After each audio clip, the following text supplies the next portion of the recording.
Les roses ont une double valeur, une valeur biologique et une valeur culturelle.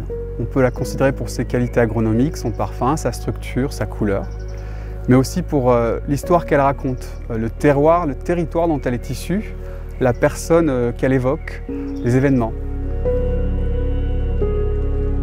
J'aurais à cœur de présenter les roses les plus anciennes qui sont issues du bassin parisien. On n'associe pas vraiment l'Île-de-France à la création et l'obtention de nouveaux rosiers. Pourtant, tout a démarré de là, par deux collections historiques, la collection de l'impératrice Joséphine à Rueil-Malmaison, aujourd'hui disparue, et cette roseraie, qui marque un tournant dans l'histoire de l'art des jardins et qui rassemble ce patrimoine fragile, presque disparu.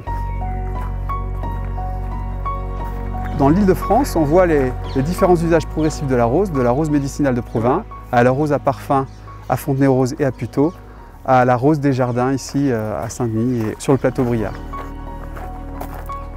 La rose officinale, première des roses françaises, la Rosa gallica officinalis, donc médicinale, qui a fait la fortune de la cité médiévale de Provins, avec un cœur vraiment très jaune, des pétales assez simples et d'un pourpre vraiment éclatant.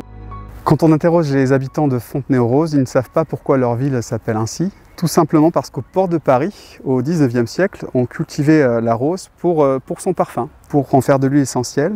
Et là, on est sur la rose de Damas, qui était autrement appelée rosier des parfumeurs, ou même rose de Puteaux.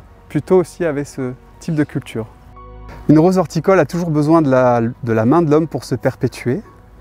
Et typiquement, on est ici sur un patrimoine territorial. C'est une rose qui a été créée par le rosiériste Vibert. C'était un des premiers rosiéristes de France. Il avait sa production à Saint-Denis.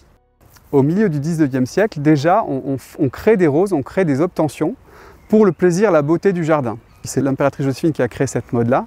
Sur cette rose ancienne dite gallique, on voit bien qu'il y a une particularité morphologique. Il y a une mutation qui s'est faite. On voit une sorte de mousse en dessous de la fleur et c'est ce qu'on appelle une rose mousseuse qui produit vraiment un parfum de résine très délicat qui se combine avec le parfum de la fleur.